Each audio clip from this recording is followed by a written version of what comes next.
Assalamualaikum warahmatullahi wabarakatuh. Bismillahirrahmanirrahim. Subhanallahil jabbaril qahhar. Walhamdulillahil ghaffar sattar. Wassalatu wassalamu ala nabiyil mukhtar wa ala alihi al-athhar wa ashabihi al-akhyar wa atba'ihi al-abrar. Nota keberatan atau eksepsi Habib Muhammad Rizik bin Syihab atas dakwaan jaksa penuntut umum nomor perkara 2 PDM Slip 16 garis miring DKP CIP garis miring EPU garis miring 03 garis miring 2021 tentang swab tes COVID-19 di Rumah Sakit Umi Bogor. Sebelum saya menyampaikan bantahan dan sanggahan saya atas dakwaan jaksa penuntut umum, maka terlebih dahulu saya mengingatkan diri saya khususnya dan umumnya kepada majelis hakim yang mulia, seluruh pengacara yang tercinta, semua jaksa penuntut umum yang terhormat, dan segenap para pecinta keadilan. Ketahuilah bahwasanya salah satu nama Allah Subhanahu wa Ta'ala adalah Al-Adil, yang artinya adalah Maha Adil. Allah Subhanahu wa Ta'ala yang Maha Adil memerintahkan segenap umat manusia untuk bersikap dan berbuat adil serta selalu menegakkan keadilan sebagaimana termaktub dalam kitab suci Al-Qur'an Karim. Pertama, dalam surat An-Nahl ayat 90, Wallahu subhanahu wa ta'ala qala innallaha ya'muru bil adli wal ihsan. Sesungguhnya Allah memerintahkan berlaku adil dan berbuat kebajikan. Kedua, surat An-Nisa ayat 58. Faqala ta'ala wa idza hakamtum bainan nas an tahkumu bil adl. Dan apabila kalian menetapkan hukum di antara manusia, maka tetapkanlah hukum dengan adil. Yang ketiga, surat Al-Maidah ayat 8. Faqala ta'ala ya ayyuhalladzina amanu kunu qawwamina lillahi syuhada'a bil qist wa la yajrimannakum sana'anu qaumin 'ala alla ta'dilu i'dilu wa aqrabu littaqwa wattaqullah. Di mana dalam ayat ini Allah menyatakan, hai orang-orang yang beriman, jadilah kalian orang-orang yang menegakkan kebenaran karena Allah, menjadi saksi-saksi dengan adil, dan janganlah sekali-kali kebencianmu terhadap suatu kaum mendorong kamu untuk berlaku tidak adil. Berlaku adillah, karena adil itu lebih dekat kepada takwa, dan bertakwalah kalian semua kepada Allah. Yang keempat, surat Al-Maidah ayat 42. Faqala ta'ala wa in hakamta fahkum bainahum bil qist innallaha yuhibbul muqsitin. Allah menyatakan, jika kamu memutuskan perkara di antara mereka, maka putuskanlah dengan adil. Sesungguhnya Allah menyukai orang-orang yang adil. Yang kelima, surat Al-An'am ayat 152. Wa idza qultum fa'dilu walau kana dza qurba. Dan apabila kamu berkata, maka adillah walau terhadap kerabat orang dekat sekalipun. Dan Allah Subhanahu wa Ta'ala yang Maha Adil mengharamkan kezaliman atas zat dirinya sendiri dan atas segenap umat manusia. Allah Subhanahu wa Ta'ala yang Maha Adil berfirman dalam hadis qudsi, kama qala Nabi sallallahu alaihi wasallam yarwi an rabbi annahu qala ya ibadi inni haramtu dzulma ala nafsi wa ja'altuhu muharraman bainakum fala tadhalamu.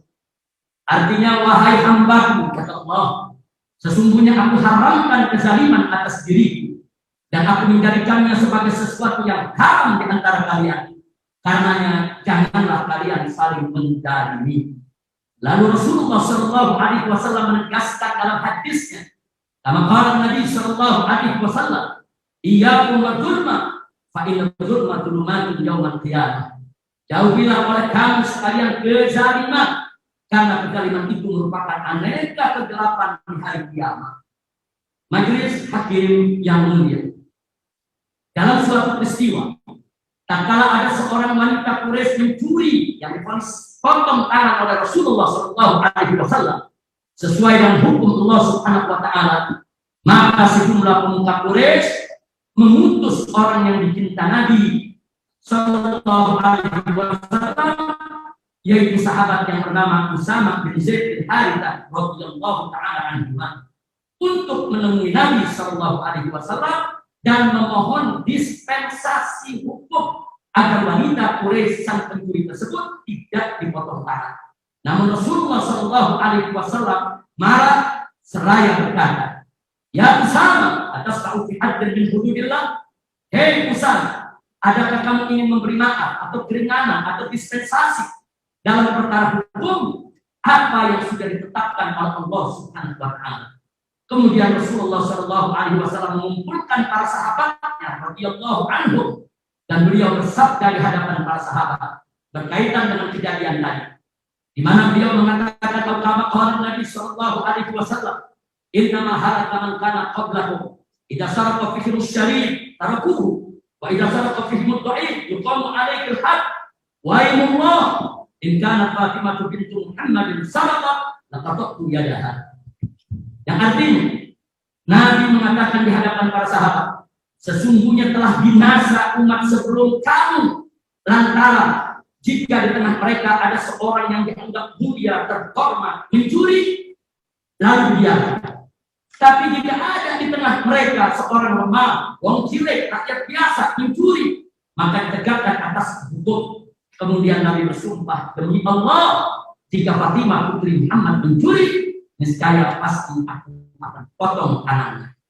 Dari hadis sahih ini kita mendapat pelajaran sangat berharga, antara lain satu, betapa pentingnya menegakkan keadilan. Dua, bahwa ketidakadilan hanya akan membawa. Tiga, tidak boleh ada diskriminasi dalam penegakan hukum. Empat, betapa adilnya Nabi kita tercinta Sayyidina Muhammad Sallallahu Alaihi Wasallam. Lima, betapa agungnya dan mulianya kedudukan Sayyidah Fatimah radhiyallahu taala anha sehingga dijadikan contoh utama oleh Nabi alaihi salatu wassalam untuk memberi pesan bahwasanya jangankan wanita Quraisy yang dianggap terhormat, bahkan Fatimah Az-Zahra sekalipun semulia-mulianya wanita, pemimpin wanita semesta alam, kecintaan dan jantung hati Nabi Muhammad Sallallahu Alaihi Wasallam. Namun kalau salah tetap harus dihukum. Jadi jelas, justice for all, keadilan untuk semua manusia. Siapapun manusianya tanpa memandang agama, suku, golongan, budaya, semua manusia wajib diperlakukan dengan adil. Karenanya saya serukan kepada semua yang mengikuti dan menyaksikan sidang pengadilan ini, termasuk majelis hakim yang mulia yang kami hormati, seluruh pengacara saya tercinta, semua jaksa penuntut umum terhormat, dan segenap para pecinta keadilan. Ayo tegakkan keadilan dan lawan kezaliman. Ingat, hari ini kita kumpul di pengadilan dunia, esok kita akan kumpul di pengadilan akhirat. Siapa ada di dunia, selamat dunia. Siapa zalim di dunia, binasa dunia dan akhirat. Sekali lagi, ayo tegakkan keadilan dan lawan kezaliman. Selanjutnya, saya masuk ke 1 Romawi dan eksepsi yang sudah saya siapkan. Pendahuluan kepada yang mulia majelis hakim, kepada yang tercinta seluruh pengacara tim advokasi saya, kepada yang terhormat semua jaksa penuntut umum, kepada yang istimewa segenap pecinta keadilan. Setelah saya membaca dan mencermati dari balik jeruji sel rutan Mabes Polri, bahkan mendengar pembacaan dakwaan jaksa penuntut umum dalam sidang ini terkait kasus swab tes COVID-19 di Rumah Sakit Umi, Kota Bogor, maka sebagai pendahuluan saya terlebih dahulu menyampaikan keprihatinan yang mendalam atas dakwaan jaksa penuntut umum yang penuh dengan fitnah dan tuduhan keji terhadap saya dan menantu saya yang bernama Habib Muhammad Hanif Alatas, juga terhadap Direktur Utama Rumah Sakit Umi Dr. Andi Tata. Majelis Hakim yang mulia, pada tanggal 10 November 2020, saya dan keluarga tiba di Bandara Soekarno-Hatta, Cengkareng. Di pintu pesawat, paspor kami dan surat bebas COVID dari otoritas Saudi diambil salah seorang petugas bandara untuk diurus ke imigrasian. Namun, kami tidak bisa mengikuti petugas tersebut karena dari depan pintu pesawat sudah penuh dengan masa penjemput. Dan di dalam gedung bandara yang kami lalui dipadati ribuan massa. Sementara di luar gedung bandara sudah menunggu jutaan massa penjemput. Akibatnya, kami tidak bisa lagi bertemu dengan para petugas bandara. Sehingga kami tidak pernah mendapat penjelasan tentang pandemi dari pihak bandara, baik secara lisan maupun tulisan. Baru satu pekan berikutnya, itu sekitar tanggal, maaf, di sini ada perbaikan, tertulis halaman 4, tanggal 16, salah ketik. Sekitar tanggal 17 November 2020.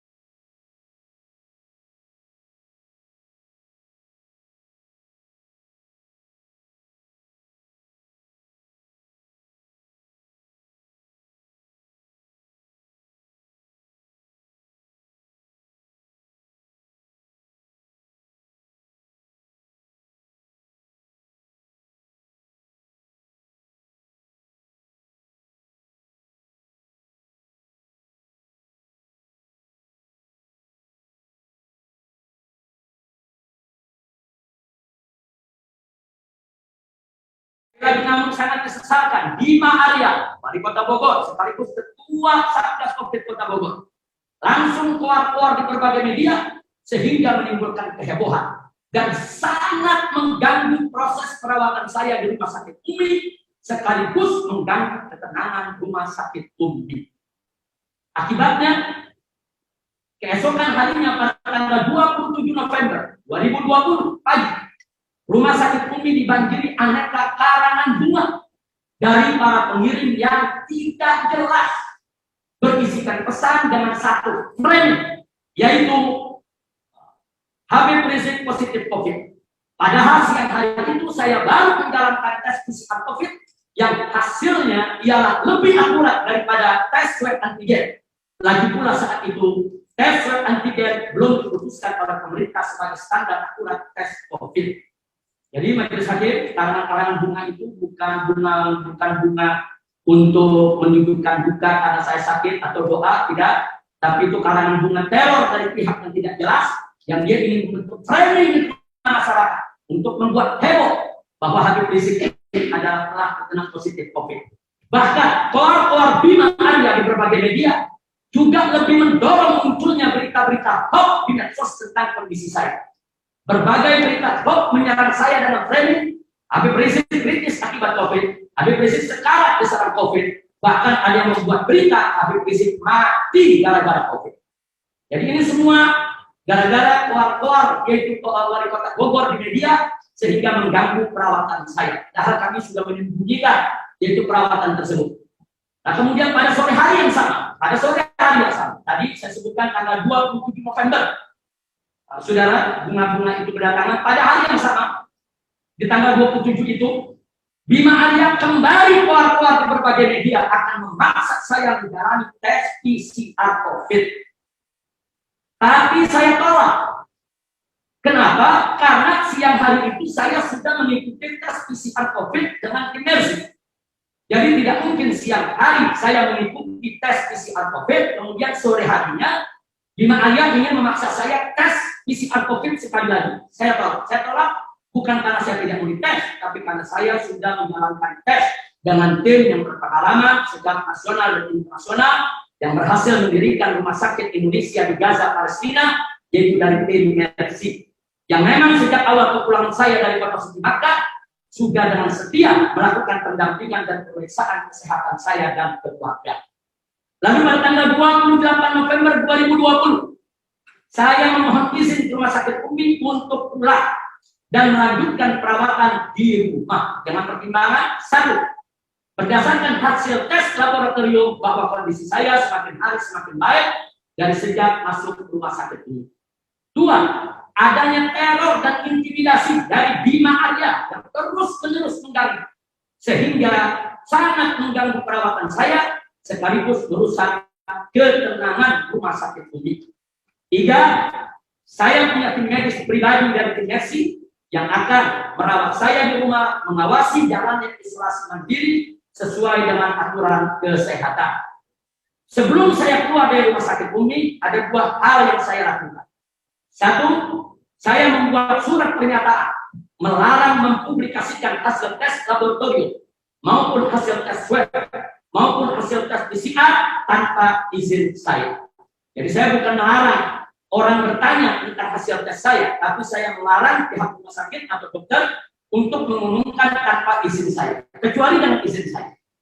Nah, sesuai dengan undang-undang kesehatan, saya sebagai pasien punya hak dilindungi untuk tidak sembarangan pihak manapun menyebarluaskan hasil pemeriksaan tersebut. Dan saya gunakan hak berdasarkan undang-undang kesehatan. Dua, saya membuat rekaman testimoni untuk rumah sakit Umi sebagai tanda terima kasih saya atas kerja keras para tenaga medis rumah sakit Umi dalam perawatan saya, sehingga saya merasa sehat walafiat. Karena saat itu saya merasa saya tidak sesak, saya tidak batuk, kemudian saya bisa sholat, saya bisa makan tanpa tantangan. Saya merasa sudah sehat walafiat. Kemudian setelah saya pulang sampai di rumah tanggal 28 itu, esok hari, pada tanggal 29 November 2020, saya mendapat kabar dari tim Mercy bahwa hasil tes PCR bahwa saya positif COVID. Nah, tapi dengan catatan dari tim Mercy bahwa positif COVID saya sedang landing, sedang mengarah kepada arah sembuh. Tapi sungguh pun demikian, tim Mercy mengingatkan wajib melanjutkan isolasi mandiri di bawah pengawasan tim Mercy hingga sembuh. Dan saya melanjutkan isolasi di bawah pengawasan tim medis yang sangat berpengalaman. Saya tidak kembali ke rumah sakit karena dirongrong terus oleh wali kota, diganggu. Sehingga kita merasa ada intimidasi, ada teror. Saya nggak paham kenapa saya pasien berobat sendiri dengan biaya sendiri, tapi diteror. Saya nggak ngerti. Saya nggak paham betul-betul prihatin kok kita sedang sakit, bisa sedang merawat diri. Mestinya Bima Arwah itu bersyukur ada warganya yang punya uang sendiri, merawat diri sendiri dalam keadaan sakit, bukan mengganggu. Mestinya Bima Arya itu urus saja masyarakat miskin yang tidak mampu berobat, yang banyak kena COVID.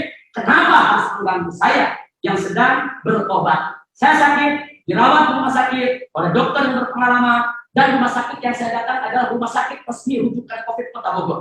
Artinya saya sudah melakukan hal yang tepat. Saya sakit, saya ke rumah sakit, saya berobat, dan saya siap untuk dirawat di rumah sakit 1 bulan ataupun 2 bulan, terserah bagaimana pandangan dokter. Tapi karena diteror, diintimidasi dengan berbagai macam, yaitu framing, akhirnya saya putuskan untuk pulang ke rumah dan dirawat di rumah oleh tim medis dari Mercy. Saya lanjutkan. Pada tanggal 30 November, ada aksi demo kecil-kecilan berjumlah kurang lebih 20 orang di depan rumah Mutiara Sentul, tempat tinggal saya.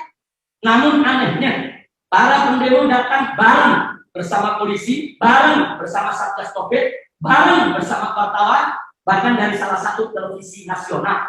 Mereka seperti janjian untuk berdemo, yaitu di tempat tinggal saya. Dan demo hanya berlangsung selama 20 menit saja. Setelah itu para pendemo pulang menuju Palu karena memang mereka bukan warga setempat. Artinya demo itu diduga kuat sebagai rekayasa dari pihak-pihak tertentu untuk mengesankan seolah-olah akibat perawatan saya di rumah sakit ini ada keonaran. Akibat berita yang saya sampaikan ada keonaran. Akibat saya merahasiakan pemeriksaan di rumah sakit ini. Padahal mereka yang keluar-keluar sendiri dan ribut sendiri serta heboh sendiri. Bahkan saya mau sampaikan, kalaupun ada keonaran, bukan saya yang membuat keonaran, tapi wali kota Bogor yang bukan berinisiatif untuk menemui saya di ruang perawatan, yang tidak pernah berinisiatif untuk menemui saya, langsung tanya apa hasil dari tesnya. Wali kota Bogor tidak pernah menggunakan wewenangnya. Wali kota Bogor Bima Arya, beliau sebagai wali kota, beliau sebagai ketua Satgas COVID Kota Bogor, beliau didampingi Kapolres, beliau didampingi oleh Dandim, beliau punya hak untuk masuk setiap ruang perawatan yang ada di rumah sakit ini. Jadi kalau beliau beralasan saya mau ketemu tapi dihalangi, tidak ada yang menghalangi. Kalau dia katakan mantu saya menghalangi, tangkap saya punya mantu. Saya punya mantu bukan menghalangi, hanya memberikan kabar ayah tidak ditemui, ayah sedang istirahat. Tapi kalau Bima Arya menggunakan kekuatannya sebagai wali kota, didampingi dengan Kapolres dan saat itu Dandim, nggak ada yang bisa melarang beliau mencegah beliau untuk masuk ke kamar saya. Tapi itu tidak pernah dilakukan oleh Bima Arya. Dia tidak menggunakan wewenangnya. Dia lebih suka keluar-keluar depan media, keluar-keluar depan kamera, keluar-keluar depan wartawan, hanya mempolitisir dan mendramatisir yang saya sedang dirawat. Demikian fakta kejadian perawatan saya di Rumah Sakit Umi, sehingga saya nyatakan di sini tidak benar cerita karangan yaitu jaksa penuntut umum dalam dakwaannya. Jaksa penuntut umum dalam dakwaannya banyak bercerita ngarang bebas, ngarang-ngarang yang saya sendiri tidak pernah alami itu, saya tidak pernah tahu keterangan dari mana.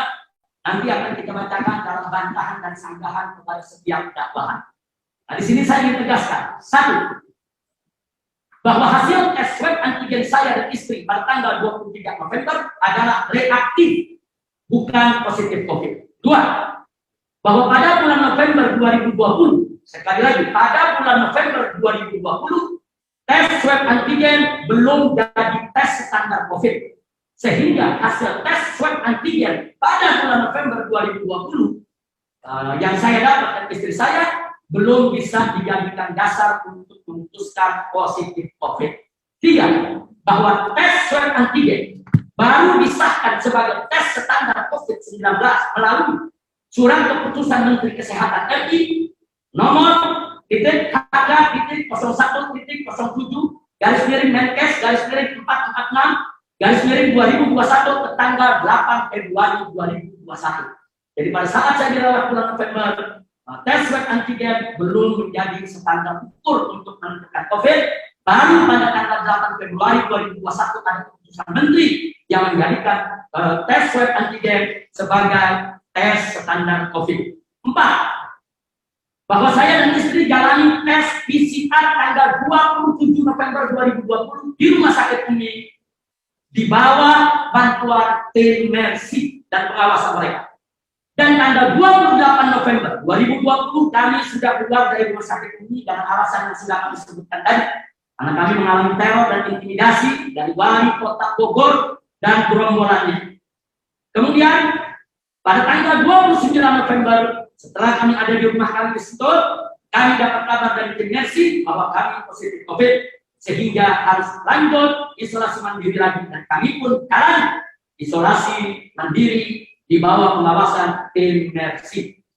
Jadi saya sampaikan di sini, Majelis Hakim yang mulia, dari tanggal 17 November kami sudah melaksanakan isolasi mandiri setelah dapat keterangan dari imigrasian. Kemudian kami dirawat di rumah sakit. Setelah itu keluar dari rumah sakit, kami lanjut lagi isolasi. Jadi kami masih tetap dalam proses isolasi mandiri, tidak bertemu orang. Bahkan cucu saya sendiri, walaupun serumah, tidak boleh bertemu dengan saya. Kita pisahkan, betul-betul kita pisah. Semua, saya punya cucu, saya punya anak, tidak boleh bertemu dengan saya. 5.